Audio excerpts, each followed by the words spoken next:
ನಾನು ಇಲ್ಲಿ 2020 ಬಂದಿರೋದು. ನಾನು ಟ್ರೈನಿಂಗಲ್ಲಿ ಭಾಳ ಕಷ್ಟಪಟ್ಟೆ. ನಾನು ಹೆಂಗೋ ಮತ್ತೆ ಅಪ್ಲಿಕೇಶನ್ ಹಾಕಿದೆ.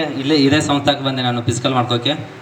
ಮತ್ತೆ ಹೋಗ್ಲಿ ಬಿಡಂತ ಎಷ್ಟೋ ಮತ್ತು ಅಳೋದು ಎಲ್ಲ ಆಯಿತು. ಮನೆಯವರು ರಮಿಸ್ರು, ಏನೂ ಆಗಲ್ಲ, ಲಾಸ್ಟ್ ಒಂದು ಚಾನ್ಸ್ ಇದೆ, ಮಾಡ್ತೀನಿ ನಾನು, ಹೆಂಗಾರ ಕಷ್ಟಪಟ್ಟು ಲಾಸ್ಟ್ ಹೋಗಿ ಹೋಗ್ತೀನಿ ಅಂತ ಹೆಮ್ಮೆ ಇತ್ತು. ನಮ್ಮ ಮೇಲೆ ಜೋಶ್ ಇರಬೇಕು, ನಾವು ಮಾಡ್ತೀವಿ ಅಂತ. ಒಂದು ಫೇಲ್ ಆಯಿತು, ಹೋಗ್ಲಿ ಬಿಡು ಅಂದೆ. ಮತ್ತೊಂದು ಫೇಲ್ ಆಯಿತು, ಮನೆಯವರು ಇಲ್ಲಪ್ಪ ಲಾಸ್ಟ್ ಇದೆ ಮಾಡು ಅಂದ್ರೆ ನಮ್ಮಪ್ಪ ನಮ್ಮಮ್ಮ. ಇದೇ ಸಂಸ್ಥೆಗೂ ನಾನು ಅಪ್ಲಿಕೇಶನ್ ಹಾಕಿ ಎಲ್ಲ ಎಕ್ಸಾಮು ಓದಿ ಹೆಂಗೋ ಬಡ್ದು ಟಾಪಲ್ಲಿ ಬಂದೆ. ಆಯಿತು.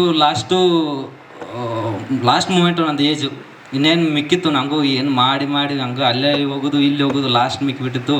ಎಷ್ಟೋ ಜನ ಅಪ್ಪ ಅಮ್ಮ ಆಸೆ ಪಟ್ಟಿದ್ದಾರೆ, ನನ್ನ ಮಗ ಆರ್ಮಿಗೆ ಮಂಜುನಾಥ್ ಕೋಚಿಂಗ್ ಹೋಗಿದ್ದಾನೆ, ಅವರು ತಿಳ್ಕೊಂಡ್ಬಿಟ್ಟಿದ್ದಾರೆ ಆರ್ಮಿಗೆ ನಮ್ಮ ಮಗ ಆರ್ಮಿನೇ ಆಗಿದ್ದಾನೆ ಅಂತ. ಅವ್ರ ಆಸೆ ಮುರಿಬೇಡ್ರಿ ಪ್ಲೀಸ್. ಲೇಡೀಸು ಆದರೂ ಬರ್ರಿ, ಏನಾಗಲ್ಲ. ಹೆಣ್ಮಕ್ಳಲ್ಲ, ಎಲ್ಲರೂ ಆರ್ಮಿಯಲ್ಲಿ ಸೇವೆ ಸಲ್ಲಿಸೋ ಭಾಗ್ಯ ಇದೆ.